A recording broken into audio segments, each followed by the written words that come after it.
Can a bed of grass be a garden? Because I don't think I have much to give to this garden anymore. I know that there can be vines that drape from the trees as I swing from one end to the other. I can fly so high beyond the trees that I could grab the clouds from up above. If I could garner as little as the gas from the clouds, I'll seek refuge by the sun. I would settle for gas, knowing that I could have grabbed a cloud, a soft and pillowy cloud to lay upon, a cloud that can provide me shade and protect me from the illuminate rays of the sun, a cloud that can wage a storm, that I can cleanse with, that I can drink from. Yet, here I am with just gas from a cloud, wings tangled in vines while the sun pierces my skin and dehydrates me. I would settle for gas just as much as I have settled for a bed of grass when I am more than capable and deserving of the garden I thought we could have grown together. This garden I once called home.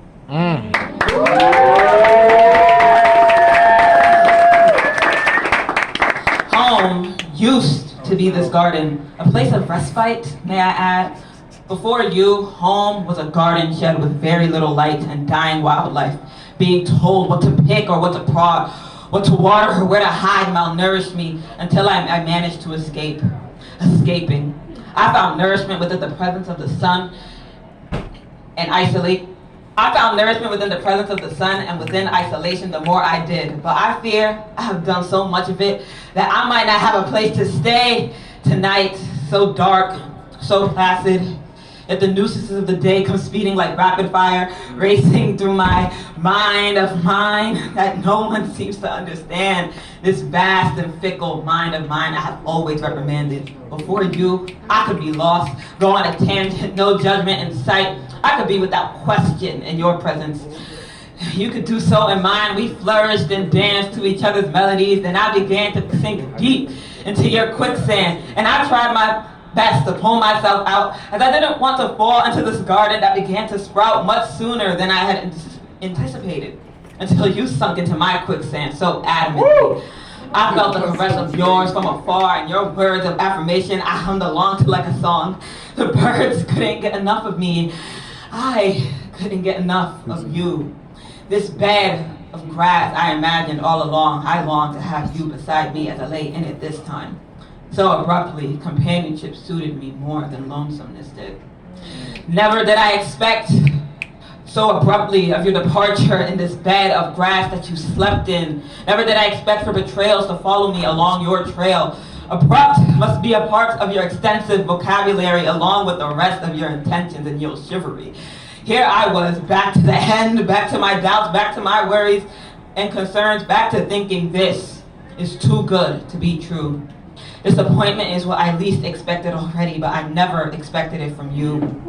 This mind that no one seems to understand, but I go out of my way to understand yours, your mind, your body, but no body seems to care for me. Only the ideas and benefits of me, the vampire that sinks into me, consuming my blood and my energy. I am and have always been the gentle giant that cradles my children to sleep. Came to me easily, some days better than others, but time is more useful after hours when time isn't slipping away. I still search for an answer while you still peek at the crevice of my mind. I began to love you and hate you at the same damn time as I tell myself the truth, written in the same lies, all for your benefit, to save the version of you that I still saw fit.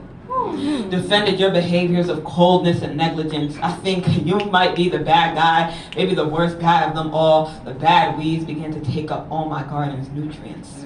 It's restraining how much I can quote from you, the things you have told me, you have shared with me. Your quotes once filled me with clarity, but anxiety begins to resurface within my abdomen.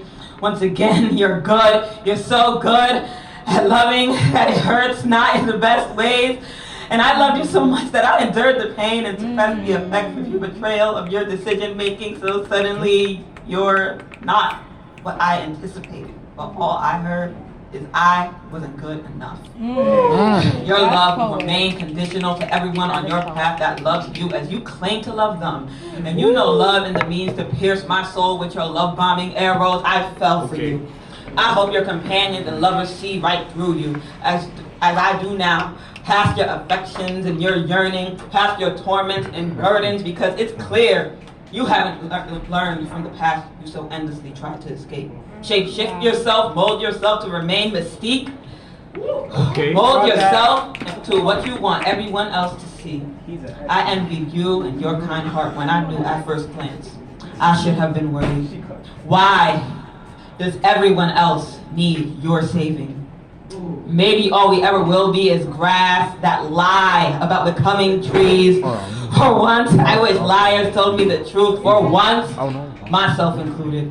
This soft, warm bed of grass was fun while it lasted, but I intend to remedy this grass with buds of dandelions, vibrant hemerocallis varieties like orange daylilies and a trail of hibiscus trees. They can survive when nurtured and well tended to. Perennials, they come and they go, just like seasons do. Now I can continuously tend to this garden or fly towards oblivion, but I refuse to be Icarus. I refuse to overwhelm this garden with drought, with emptiness. I refuse to reach the sun and scar myself at your expense. I refuse to be a fallen angel. I refuse to crash and burn. So there is no need in waiting, no need for saving. I'm ready for this garden to wilt along with the rest of you. Oh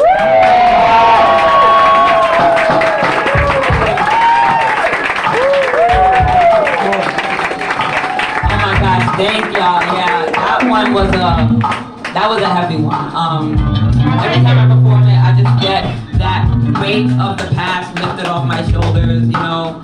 I just feel like I always have this idea where somebody's gonna come miraculously save me, and sometimes not everybody has pure intentions, as you could have told from the poem, and still navigating through that till this day. Fun fact, like this all happened like around this time a year ago, and I've just been holding it in, and I'm glad to just get it out to y'all.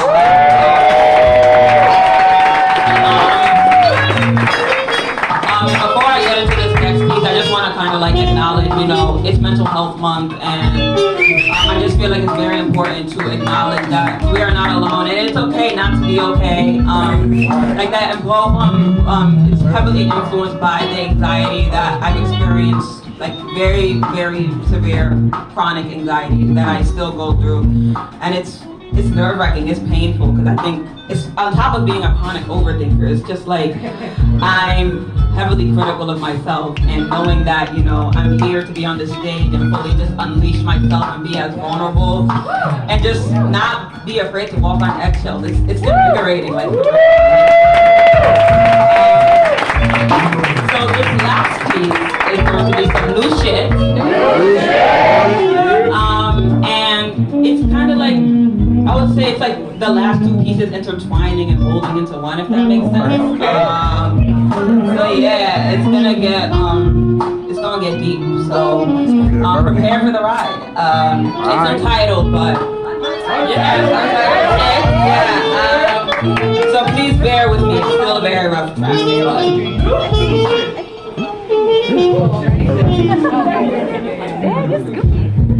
I said you scooped. No, I have to follow up. I love it.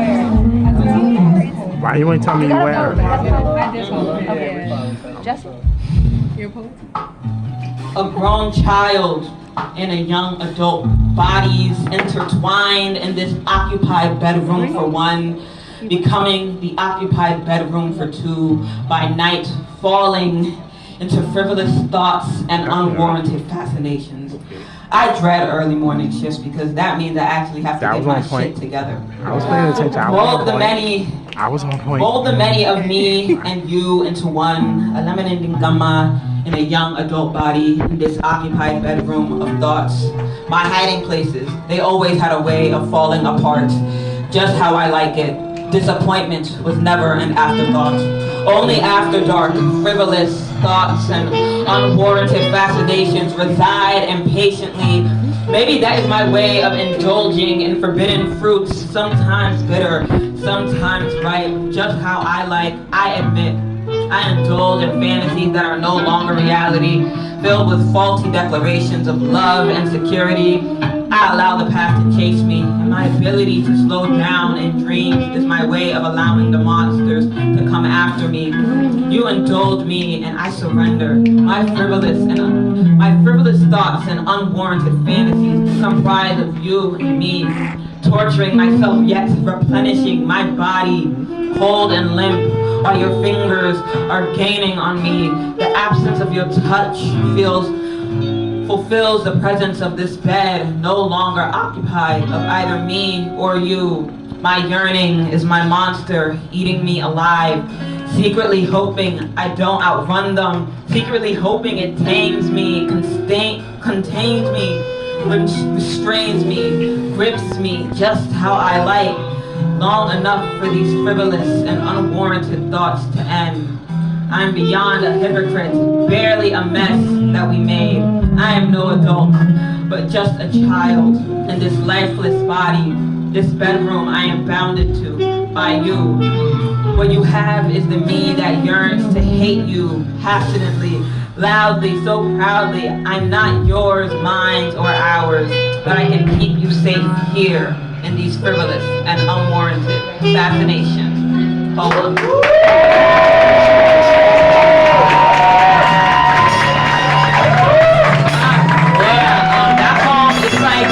It's a toxic relationship with those frivolous and unwarranted thoughts that I'm still navigating. Thank y'all so much thank you One Love, One Mic, Beads and I owe you my life, like for real. I don't know where I would be without poetry in this community. And like they mentioned before, my name is Isatu, and I just want to shout y'all out. Also want to shout out my two younger sisters out there. They never seen me perform before, so I want to stop there. I love y'all. And let me plug myself real quick. So my ID is gonna be mother.ofallbelievers. So it's mother MOTHER of all believers. And if you didn't get that, please come find me. Like, pretty please. I still have social anxiety, and I'm still combating that shit right now. But